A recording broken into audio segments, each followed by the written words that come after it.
My life took a weird turn the day Mrs. Baker walked into our store, right when I was stacking some plates. I grew up here, you know? Since I was a kid, I've been helping my parents at our family tableware shop, learning the ropes of running a small business. It was cozy, filled with the clink of porcelain and the warm smiles of regulars. But that day, something was different. "Emma," my dad called out from behind the counter, waving me over. Mrs. Baker, the owner of the bakery next door, was with him, a stern look on her face that didn't match her usual cheery public persona. I wiped my hands on my apron and approached them. "What's up, Dad?" "Mrs. Baker here has a proposal," Dad said, shooting a glance that seemed a mix of confusion and curiosity. She didn't waste any time. "Emma, I've been talking to your father about a potential partnership between our two businesses." I raised an eyebrow, crossing my arms. "A partnership? Like what, turning the bakery and the shop into some sort of megastore?" "Exactly," she nodded sharply. "And there's more. I think it would be a good idea if you and my son, Michael, got to know each other better." I choked on my own breath. "Wait, what? Michael? Why?" "It's simple," she snapped, her voice firm, almost commanding. "Michael and you getting together would make this business merger smooth. It makes sense, Emma. Think about the potential." I looked over at Dad, who seemed just as stunned but intrigued. "You're talking about a marriage merger? Like in the movies?" "Yeah," Mrs. Baker continued. "It's all for the business, sweetheart. You two could be a power couple, the face of a new joint venture. It's practical." Dad nudged me gently. "Emma, just meet him. No harm in that, right?" I sighed, looking from my dad's hopeful face to Mrs. Baker's stern one. "Fine. I'll meet him. But I'm not promising anything more than that." "Good," Mrs. Baker smiled, her expression softening just a bit. "He's coming by tomorrow. You'll see, it might work out." The next day, true to her word, Michael came into the shop. He was taller than I expected, with a kind smile and a way of moving that was confident but not overbearing. We talked over coffee, surrounded by the clinks of our store, and I had to admit, he was nothing like his mother, polite, funny, and surprisingly down to earth. "So, your mom tells me we're supposed to save the family businesses by getting hitched," I joked, trying to keep the mood light. He laughed, a genuine, hearty sound. "Yeah, she has a way of putting things, doesn't she? Look, I know this is weird, but I think we could make a good team, in business at least." I found myself nodding, more taken with him than I wanted to admit. "Maybe. If the business side of things works out." As he left, I couldn't shake the feeling that this crazy idea might just work, or at the very least, it wouldn't be boring. Marrying Michael had felt like stepping into a whirlwind. Before I knew it, our businesses were smashed together into one big store. It sounded good on paper, but living it was another story. Mrs. Baker had her fingers in every pie, literally and figuratively. It wasn't long before she started calling the shots at the store, her store now, I guess. One Monday morning, I was setting up the display when Mrs. Baker stomped in, her heels clicking loudly against the tile floor. "Emma, those plates go in the back. The front is for the pastries now," she barked, not even a good morning. I bit back my irritation. "Sure, Mrs. Baker. I'll move them. And call me Janice, we're family now," she said, but it sounded less like a warm invitation and more like a command. I shuffled the plates to the back, muttering under my breath. The change was more than just physical space, it was in everything. I wasn't just selling tableware now. I was up to my elbows in flour and sugar, helping with the pastries when the baker called in sick, which seemed to happen more than it should. One afternoon, while I was wiping down tables, Michael came over, a rare sight since he mostly handled the bakery's supply side. "How's it going, Em?" he asked, leaning on a clean table. I shrugged, keeping it cool. "Just peachy. I never imagined I'd know so much about pastries." He chuckled, scratching his neck. "Yeah, Mom can be a bit much. But she knows the business, you know? I nodded, though I didn't completely agree. Sure, she knows her stuff. But I feel more like I'm just another one of her employees, not a partner. Michael frowned slightly. It's just the way she does things, Em. Give it time, she'll ease up. I doubted that, but changed the subject. We talked a bit more about some minor tweaks to the menu before he was called away. Things didn't ease up. If anything, they got tighter. I found myself staying later, cleaning up after closing, something I never had to worry about before. One evening, I was finishing up, and Mrs. Baker was counting the day's earnings, her lips a thin line. You missed a spot on the counter, Emma. And make sure those trays are spotless, she ordered without looking up from her papers. I cleaned the spot she mentioned, my hands moving automatically. Janice, I was thinking, maybe we could try some new designs for the tableware, to match the pastries? She barely glanced at me.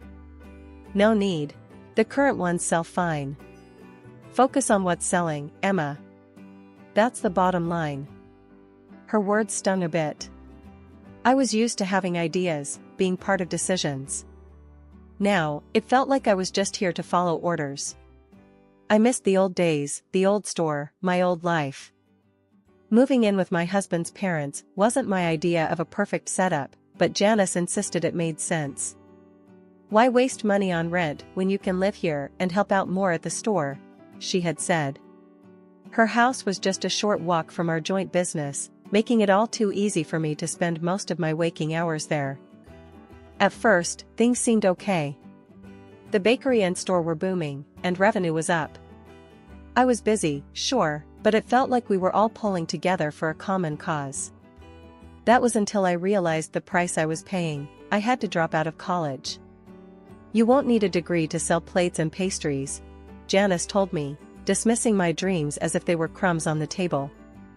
One chilly morning, as I was arranging a new batch of ceramic teapots that had just arrived, Janice marched in, her eyes scanning the store like a general assessing their troops.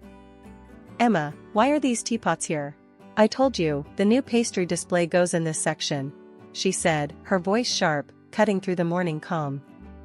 I sighed, pushing down the irritation bubbling inside me. Sorry, Janice. I thought they'd catch more eyes here. I'll move them. She watched me, her arms crossed. Look, Emma, I appreciate your ideas, but we need to focus on what sells. Pastries are selling, not these fancy teapots. I moved the teapots to the back, feeling a sting of frustration. It was becoming clear that my role here was more about following orders than bringing any of my own ideas to the table. Later that day, Dad came by the store. It was becoming a rare occurrence. He looked around quietly, a somber look on his face. We found a quiet corner, and I asked him straight up, Dad, why don't you come by much anymore? He sighed, looking tired. Emma, things have changed. Janice has, well, she's taken over completely. I'm just in the way here. I frowned, confused and a bit angry. But it's our store too. Can't you talk to her? Dad shook his head. It's not that simple. The contract we signed. I didn't look at it close enough. It's all tilted in her favor. I'm basically out of the loop. I clenched my fists, feeling betrayed. That's not fair, Dad. We should do something about it. He patted my shoulder, trying to smile. It's business, Emma. I guess I just got outplayed. Just try to get along, okay? I nodded, though resentment simmered inside me. After Dad left, I went back to work, my thoughts chaotic with anger and helplessness. A few days later, Janice caught me rearranging some of the displays to make room for new stock. Emma, what are you doing? I didn't approve this change, she snapped, her eyes narrowing. I stood my ground this time. Janice, we need to make room for new stock. These items aren't selling. We can't just push pastries, people come here for variety. She stepped closer, her voice low and harsh. Listen here, I know what I'm doing. This isn't some little game, Emma. It's a business. My business now. You do well to remember that. Her words hit hard, and I was left speechless as she walked away, leaving me to stew in my frustration. When the pandemic hit, it threw everyone into chaos, our store included. Sales nosedived as lockdowns kept our regulars tucked away at home. I remember standing in the middle of the eerily quiet store, feeling the weight of impending doom. It was clear we had to pivot, and fast, or we'd be another casualty of the crisis. One morning, I approached Janice, who was busy flipping through inventory lists that looked more depressing by the day. "Janice, we should take the store online," I suggested, trying to sound as confident as possible. "We can set up a delivery system. It might help us keep going until all this blows over." She looked up, skeptical. "Online, huh? And who's going to set that up? You?" "Yes, me. I've been reading about it. It's not that hard, and I think it's worth a shot," I responded, feeling my resolve harden. With a heavy sigh, Janice finally conceded. "Fine. Do what you can. But this better work, Emma." I threw myself into the project, learning everything from website design to logistics. Surprisingly, or maybe not, the online shift was a hit. Orders started rolling in, and it wasn't long before we were busier than we had been in months. I managed everything, from updating the website daily to coordinating with couriers, and it felt good to be proactive, to steer the ship through stormy waters. As the pandemic waned and life slowly edged back to normal, I had a new idea. "Janice, why don't we keep focusing on online sales and individual orders? It could be a new direction for us," I proposed one evening as we were tallying up the day's sales, which had shown a promising upturn thanks to the online orders. Janice didn't even look up from the books. "No, Emma. We're going back to how things were. That's enough of this online nonsense." It was a temporary fix, not a new business model. Michael was there too, nodding along to his mother's words. "Mom's right, Em. People will want to come back in person.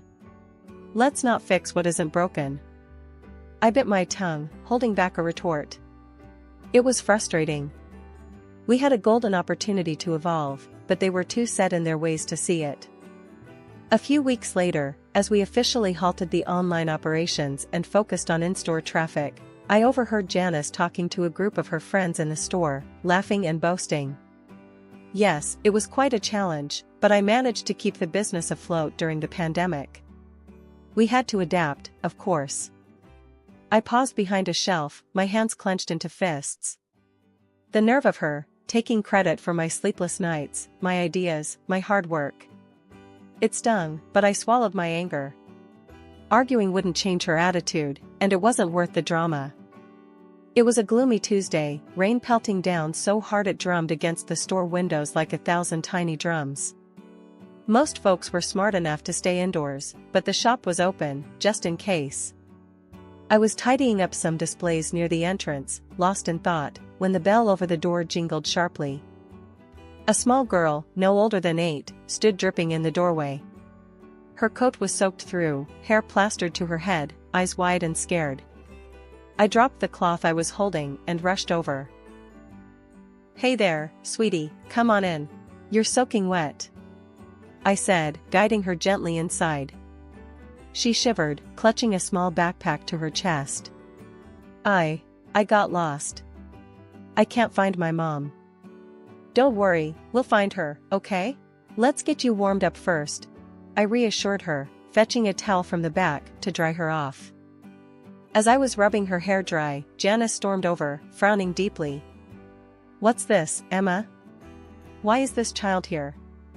She's dripping all over the floor." I frowned back, protective over the little girl. "She's lost, Janice. She needs help." Janice scoffed, waving dismissively at the girl. "She's probably just a beggar. We don't need this kind of trouble. Get her out of here before she scares away any customers." I stood up, feeling my temper rise. "She's a child, Janice. It's pouring outside. We can't just throw her out. Do I have to remind you that this is a business, not a charity?" Janice snapped, glaring at both of us. Before I could argue further, Michael walked in, catching the tail end of our conversation. What's going on here? His mom explained with an impatient gesture towards the girl. Emma wants to turn the store into a homeless shelter. I say she goes out the same way she came in. Michael looked at the girl, then at me, and sighed. Emma, Mom's right. We can't start taking in strays. It's bad for business. As the argument heated up, I made a decision. I couldn't leave her out there alone.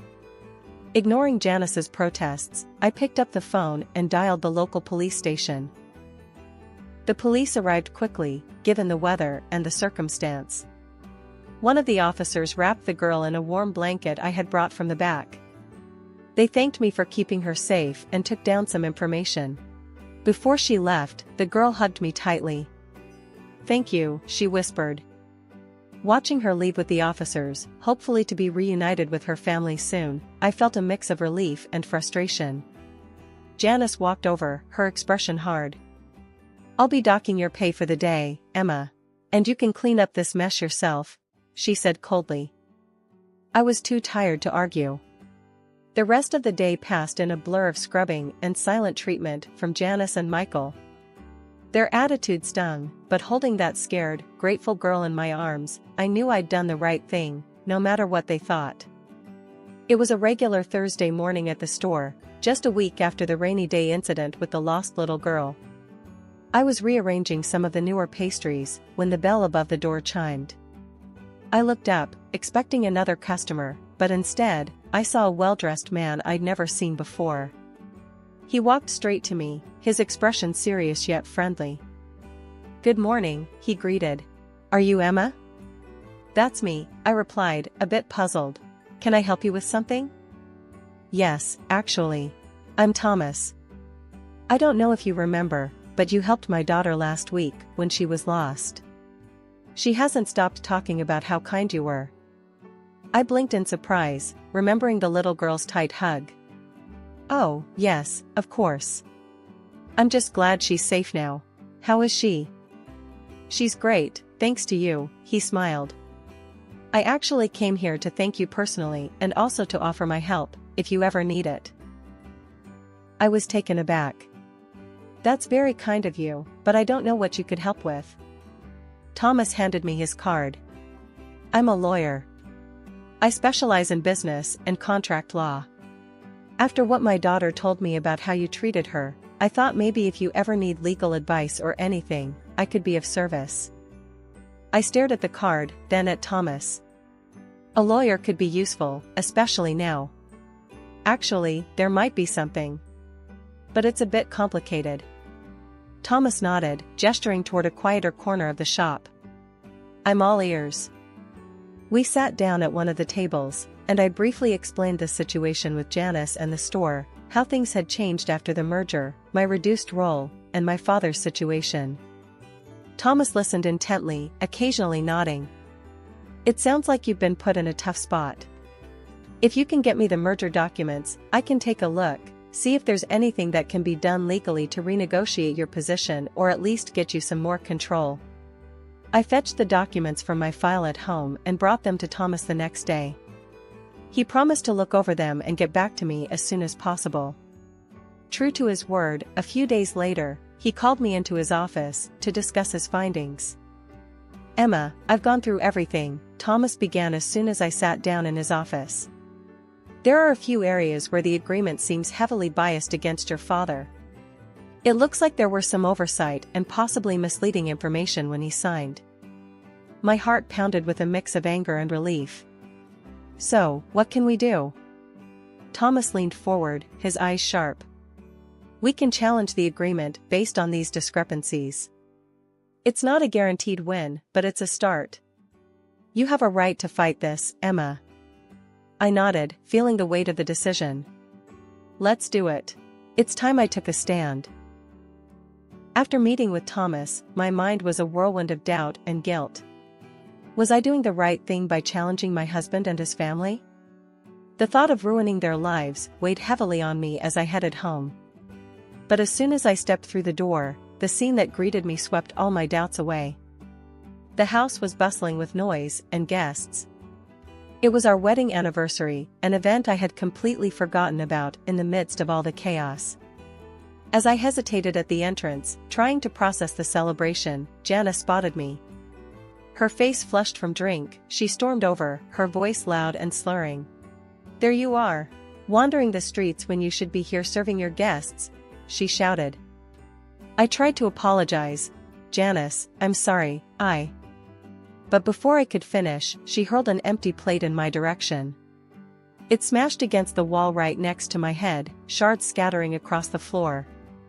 The room fell silent, all eyes on us. My heart pounded in my chest, a mix of fear and rising anger. Then Michael staggered over, wine glass in hand. He sloshed the contents onto my hands and blouse.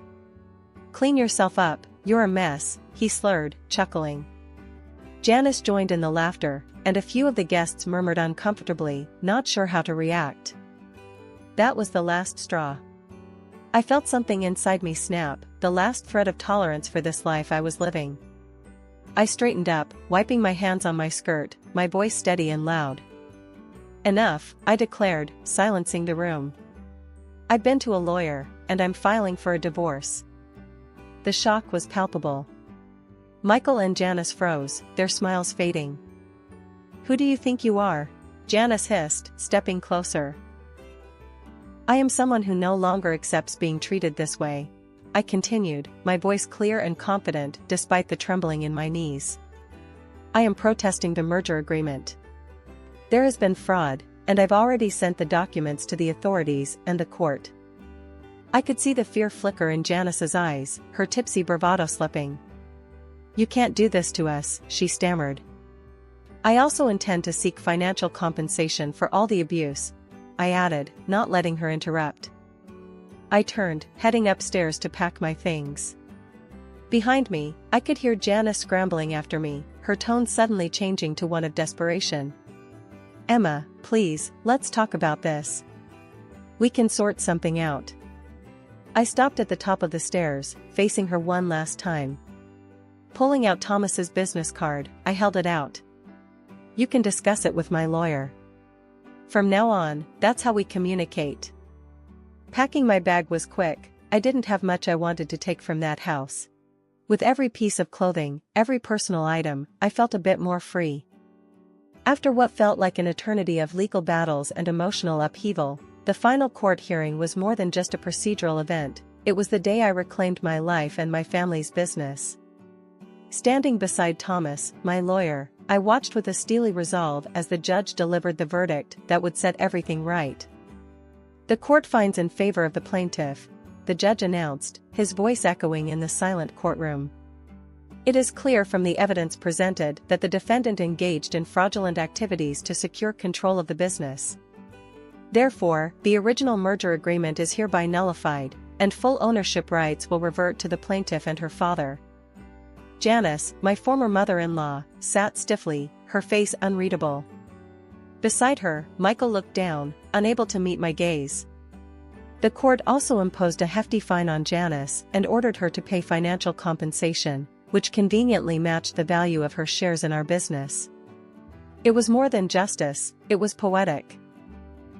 The business that my father and I had built with love and hard work was ours again, and Janice was out, forced to find employment elsewhere due to the financial ruin that her greed had brought upon her. Back at the store, Dad and I wasted no time in making changes. Replacing the generic fittings with our cozy decor, we brought back the community vibe that had defined our place in the neighborhood.